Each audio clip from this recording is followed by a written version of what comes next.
Hello again, this is Alex with MasterChartsTrading.com, and this is market recap for Friday, February 23rd, 2018. So we'll pretty much have a similar structure as I normally do. We have stocks, look at futures also, which are pretty kind of cool chart. Still clearly showing resistance at this level.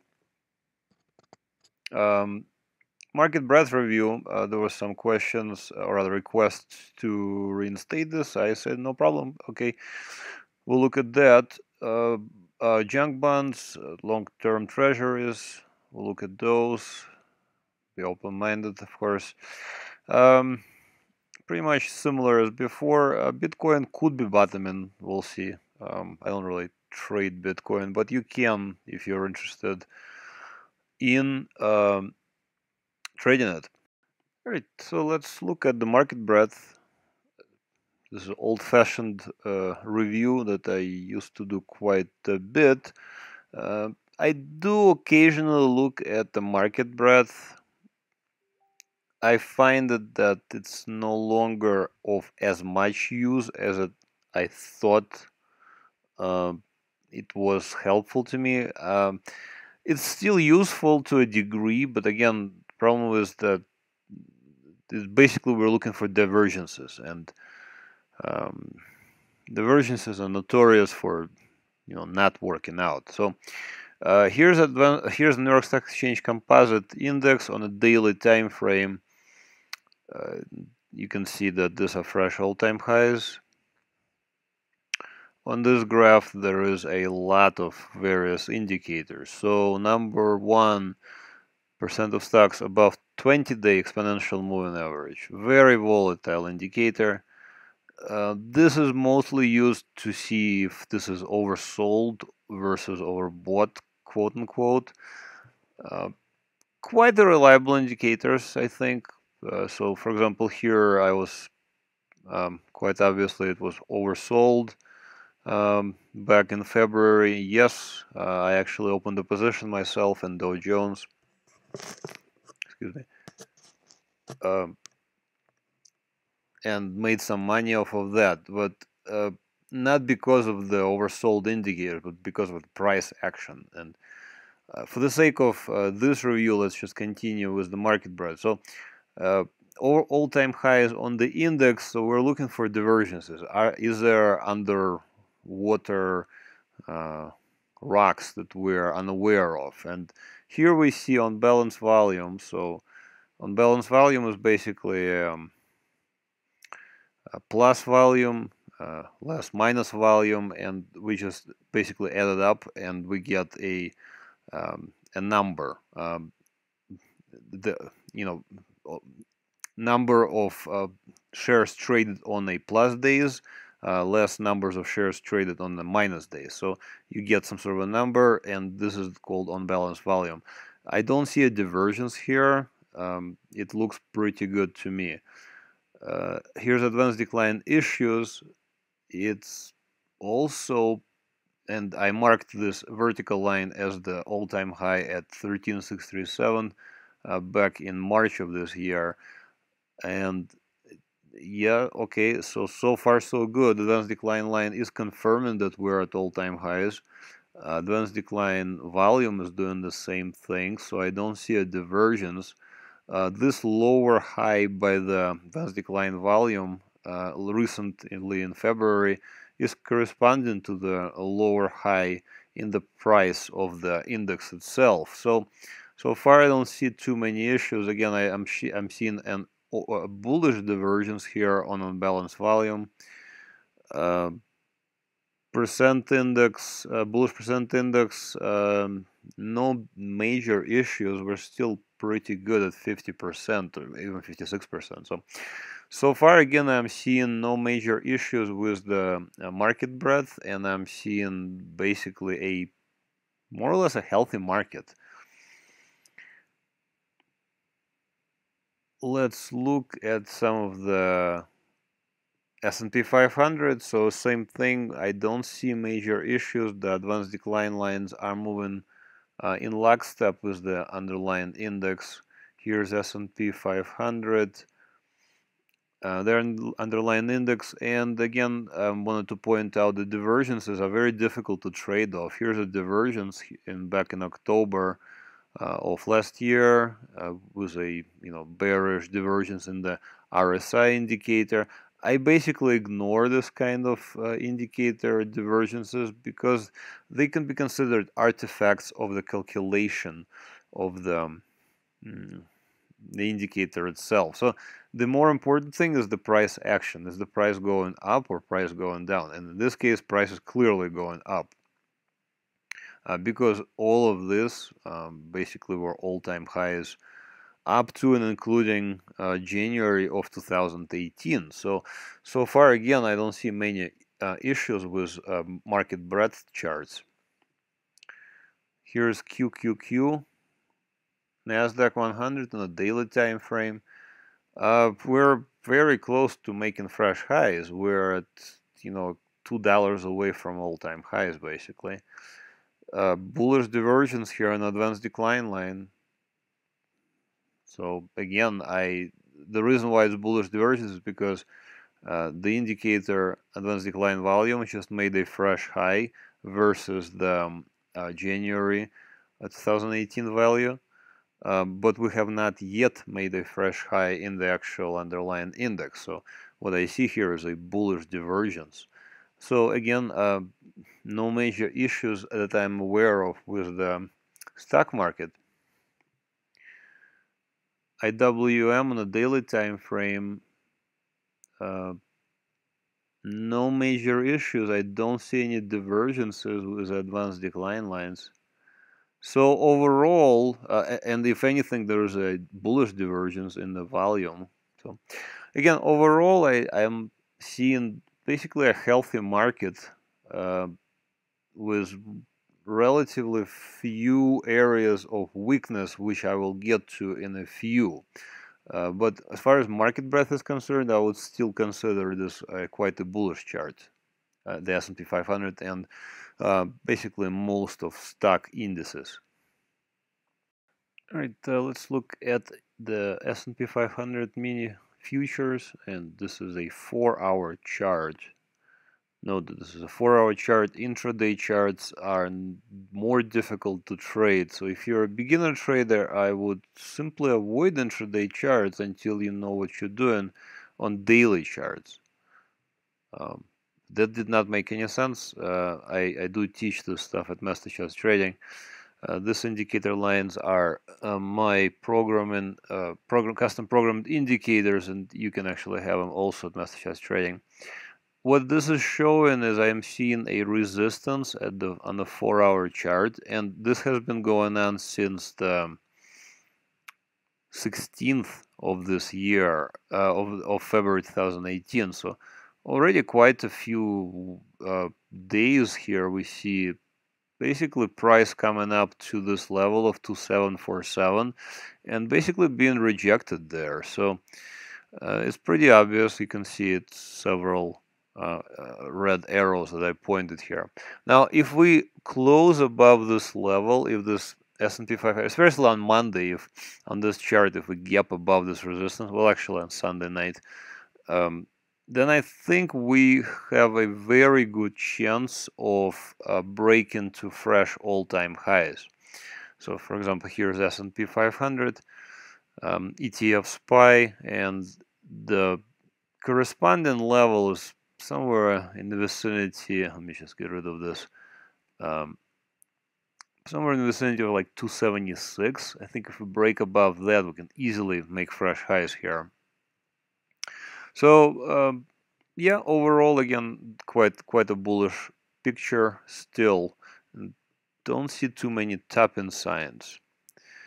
Here's my position in Dow Jones Industrial Average, DIA. I had an old position that I closed here on the 5th of February with several alerts sent to my subscribers. I myself entered at 243 here on the 9th of February, just before the close, and the next day actually alert was sent, so the subscribers were able to enter about the same level basically. here, my targets are relatively tight, and my stop, I guess, is a trend change. So in other words, if I see a close below the yellow line here, which in this case is 214, that means I'm wrong, and we need to basically no longer think about buying but about selling this given security. And this has not yet occurred, so I don't see a close below the yellow line yet. I do see a close above the blue line, and this tells me that this is a bullish chart, and I want to be buying this chart. I don't want to be selling this chart. Eventually this may change, but for now we're just going to go with what we have at hand. And in this particular case, again, this is a bullish chart. So this is already basically I sold half here and I moved my stop to entry, though this means that I can no longer lose money on this trade, which is important to me, and I'm thinking that this should be important to other traders. So again, stocks are generally bullish. Let's look at some of the pockets of weakness. Here's energy, XLE. I had a position, I got stopped out here, about 5% total profit. Now it's a little bit worrisome, and I see a drop here to almost look at this touch of the yellow line. I thought we were gonna close below the yellow line, and I would just completely avoid it. But I like this hammer-like candlestick, so it's possible we will turn around for this security. Real estate, I pointed this one out repeatedly as something that I would avoid. Actually, as early as should be right there, bearish break. So as early as the 12th of January 2018, I was already telling my subscribers to avoid it, and if you so desire, notice that I put this red and yellow down arrow here. I would have been pretty comfortable shorting it here as well. So this is pretty good already, would have worked in your favor basically. Let's see if we, IYR can rebound to 75, 77, which would be a good place to short it. Same goes on with utilities. Utilities on a daily time frame. So again, I'm seeing a relative pressure, under pressure. So right now, as early as the February of this year, I'm basically avoiding utilities altogether. If you are an aggressive trader, you could have shorted already utilities as early as $49. This would have probably been a, this would have definitely been a failed trade, depending on where you put your stop. Now again, my stop would have been a trend change, which would be at this blue line, 53.53 currently. Good opportunity to short utilities if you even want to do that. Because you have to deal with dividends, is 51.07. But in either case, I would, for now at the very least, personally avoid utilities. All right, next is staples, XLP. Kind of surprised me a little, but nevertheless, for now, I'm still thinking that this is a bullish chart. Notice this is a big spike through this yellow line, and it didn't close below the yellow line, but it's really looking kind of it might. So unless we quickly rally from here, I would probably avoid it too soon should it not rally. So again, overall, stocks are bullish. Pullbacks are always possible, but until, for example, S&P 500 SPY closes below 240, and this is as of 23rd of February 2018, this chart would be still bullish in my mind. All right, let's move on to bonds. Here's TLT on the daily time frame. These are 20+ year treasury bonds, so very safe investment. Notice that we see a continuous, again, pressure to the downside. Here is where I changed my mind about this chart on the 1st of February of 2018, I thought that we are no longer going to go higher. I'm thinking this is a bearish security now. And in fact, if you so desired, you could have already shorted it as early as the 5th of February on the daily chart. So yeah, overall bonds are bearish basically, and this means that interest rates are going higher. Interest rate sensitive funds such as real estate and utilities are under pressure. Also, for example, here's LQD, which are corporate bonds. Again, I would avoid this fund now completely. Me personally, I own no bonds in my retirement portfolios at all. Junk bonds I would still avoid and potentially short if you know what you're doing. Here is already a potential shorting opportunity. Basically, I would have been pretty comfortable shorting on the 21st of February, so a few days ago, with a stop above this blue line, which is currently at 36.67. So junk bonds correlate strongly to the general market. I wonder if junk bonds are behaving as a potential trend change that might be coming for stocks as well. We'll see again soon, but for now stocks are not exhibiting yet top-end signs, which can change obviously at any moment. All right, let's continue to the dollar. All right, let's continue to the Forex review. Here's dollar index on a daily time frame. This is a bearish chart. In other words, I would be trading to the downside if I was trading it. Currently, we are even below this yellow line. I have a feeling we're gonna bounce, and the dollar could actually surprise everybody and rally kind of strongly. So I would be pretty comfortable again shorting it around 93 if it gets there. Euro versus US dollar. I would still wait with opening any longs, honestly. I would wait until we kind of bottom out. I think Euro has a little bit more to correct. British pound daily time frame kind of corrected already quite deeply, but they correlate strongly to Euro. British pound and Euro correlate so strongly that I would look to Euro for signs. US dollar versus Japanese yen. Several nice moves here. Basically, I already showed this, even though here in February, this particular security closed above the blue line. If I looked at the QJ, I think it's like that. No, it's a futures of the Japanese yen. The QJ, there it is. QJY exclamation point.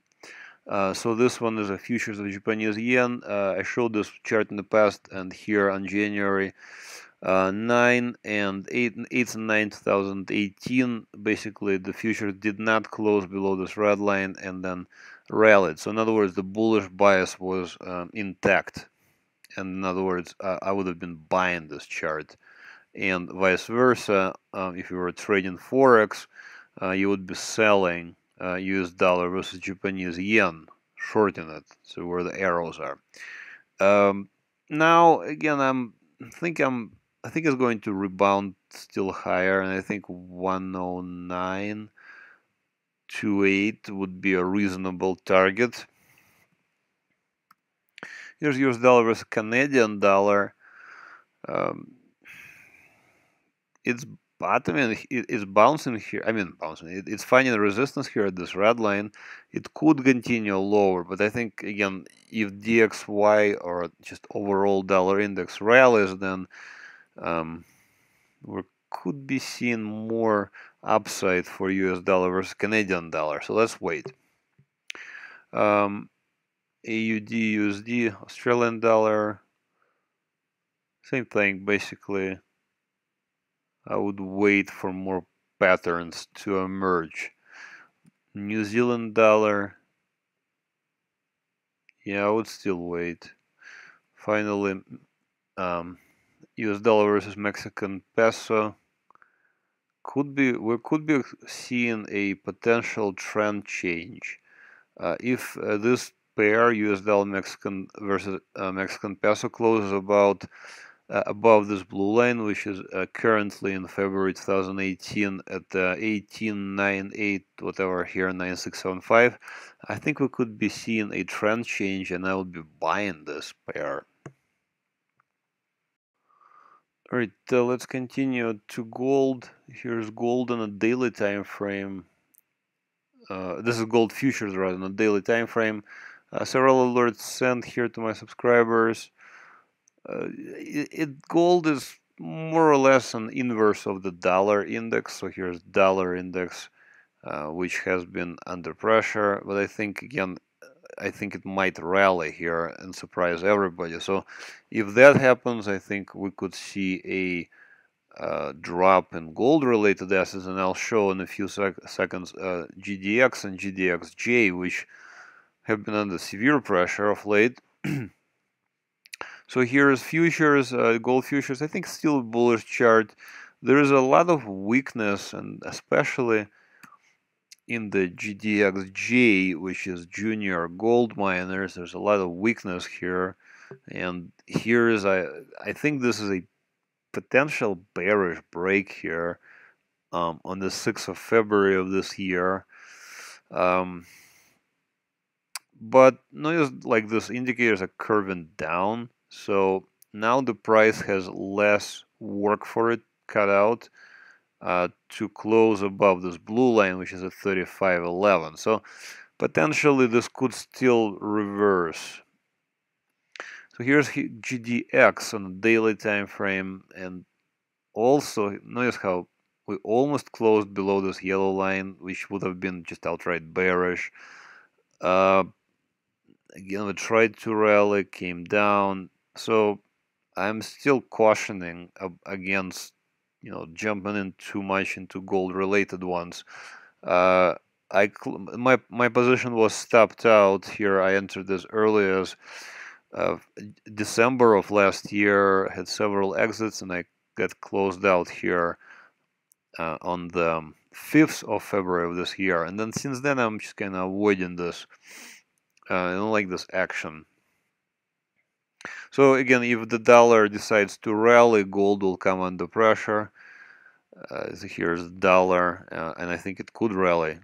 But if it doesn't, and if it rolls over here, then I don't see a reason for gold not to continue higher. All right, let's continue to hard commodities. Here is oil on daily time frame. This is a bullish chart. These are fresh highs here. So basically, I'm looking to go long. I'm not looking to short this chart. And in fact, as early, 13th of February of this year, I had sent an alert, and this is a nice trade if you are doing futures, or we were doing USO. So here's USO on the daily time frame, and here's that alert on the 13th of this year, 2018. Again, this is a bullish chart, so I would look to go long.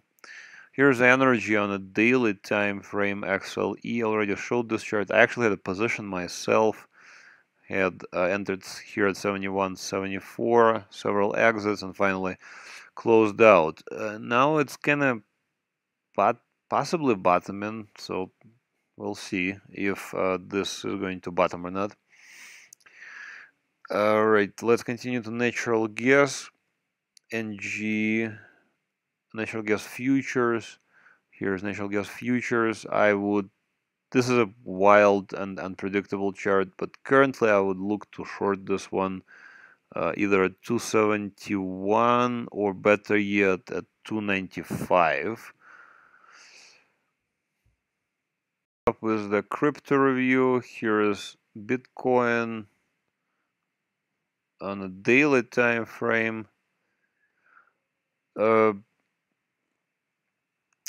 There's several interesting things going on with this chart. So this is a daily time frame of Bitcoin. This break here on the 4th of February looks like a bearish break to me, and I would consider shorting this chart. Now, intraday price action is more bullish than the daily price action. So let's look at the 4-hour chart of Bitcoin. And here's the 4-hour chart of Bitcoin. You can see a close above this blue line here on the 20th of February, and now a pullback. So here, this pullback, theoretically, we could buy, because now we have a trend change on the, like I just showed you, on the 20th of February of this year. Where would we buy it? So if we want to zoom in even further, we can go to hourly charts. And here's an hourly chart, and for example, here's an excellent entry point for Bitcoin at 97.06, and you can already see a very nice move here. So on intraday charts, the picture looks better than on the daily charts. The daily charts, I would still consider shorting this chart. But again, if the intraday chart, the 4-hour, is true, then we could see a move higher from here. It's possible. Litecoin, they're all very similar, but again, notice that this particular one I would have set a bearish filter in my mind on the 1st of February, and this bounce I would have shorted, and here's a beautiful opportunity right at the blue line on the daily chart on the 20th of February. All right, let's look at Ethereum.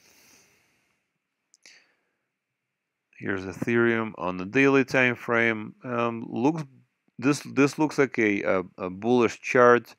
I would consider going long here. For example, here's another close above the blue line on the 17th of February. These are proprietary lines, and you can get them at MasterChartsTrading.com, the indicators. So as far as the weekly review, this is it. When you get a chance, please head over to MasterChartsTrading.com. Take a look at my blog, take a look at my social media. Also, take a look at Trade Alert services. Sign up free for 1 month. If you have a TradingView account, which is free, TradingView is this interface here. I can share these indicators with you. So these lines you can have on your screen, and this will help you trade, because this is basically a very easy way to find good buy and sell points. All right, that's it for this week's recap. Thanks for watching. Have another great trading week. Bye-bye.